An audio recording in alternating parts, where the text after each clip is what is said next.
Sandy Duncan came to television stardom in her early 20s with a show called Funny Face. That program was cut short as a brain tumor temporarily ended her career. Duncan's career was then revived by her first love, Broadway.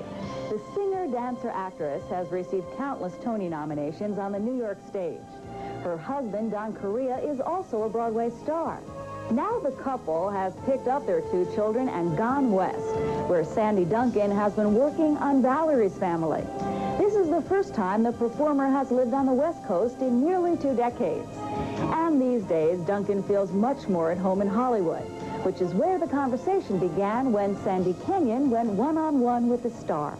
I've been through a lot more life since I was here, and I'm pretty comfortable now wherever I am. I'm not manipulated and intimidated as much anymore.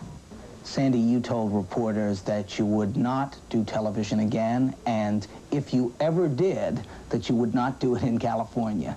What changed your mind on both counts? Money, and having a job, and theater being in a really bad predicament, which it is. At that time, I was in a healthy show and assumed that there were going to be a lot of other healthy shows out there to get and audition for, and that isn't the fact of life. So I have 2 babies, and my husband is in the business, so that means that we're both in a precarious business, and we have to constantly be picking up the slack for each other. That's the only hardship in our business. I love when people talk about how they wouldn't be in show business, they don't want their kids being in show business. When you're working and when everything is clicking, it's great. It's only when you're out of work that it's not so pleasant. So what we were looking at basically was a future that seemed too insecure to raise kids. Many people know that your first television series ended with illness, an operation, a brain tumor. What did you take away from that experience? It was scary because it was, first of all, so much sudden media attention. You know, I'd just been going about my way doing Broadway shows, happy to be doing it. And it was just such an onslaught.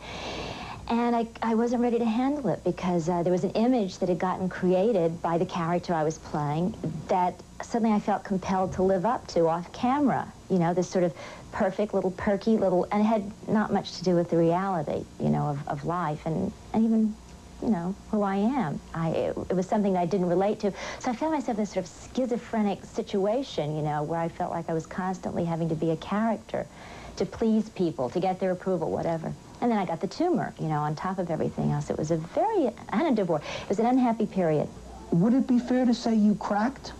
I tell you, I didn't crack because I'm a survivor, and I didn't, like, fall into, which a lot of my friends, it's tough on the psychological aspect of your life, and they will turn to drugs or whatever. I didn't ever crack to the point where I lost it, but I had a couple of nights and a couple of weeks where I really got an incredible sense of what it is to be out of control and not have your mind. At one point, I really thought I had just totally lost it, and it was frightening. And that's when I went home to Texas and pulled myself together. Once you'd recovered from having that tumor, how did that experience affect your life? At that moment, it didn't affect me at all because I was about the business of getting on with my life and blocking and denying. I think it was my saving grace that I was able to do that. Only in hindsight and in looking back at that, I go, oh my God, that was really, you almost died. That was scary. I got out of it of just having lost vision in one eye, which is, you know, a small price to pay for something that life-threatening, really. So looking back, I now go, well, I really learned a lot, but it took a whole long time for that to be assimilated into my system and use it and put it into my life.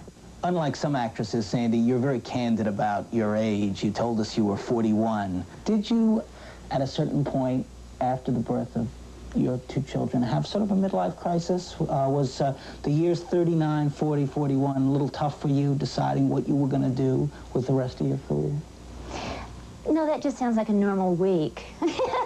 I go through that all the time. I mean, just prior to coming out to California, we thought, well, we're just going to cash it all in and we'll go to San Jose and Don will teach dance. I know we go through this all the time. If you're in this business, you're constantly, you know, it's extreme. You got a lot, you got nothing. You got a lot, you got nothing. So hitting 40 just seemed like, you know, just one more thing.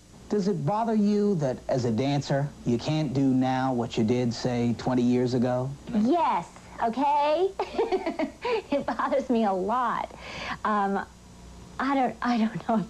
I can still do a tap show, because there you stay on the ground. If somebody asked me to jump into the air at this point, I just don't know if I could. There was a story, Richard Burton's teacher and mentor, Philip Burton, came to see me in a show called Carousel at New York City Center. And I was doing a part, Louise, for Agnes DeMille. And that's a lot of leaping in the air, jetés and things. And she came back and she said, it was a perfectly lovely performance. She said, of course, Bambi Lynn jumped higher.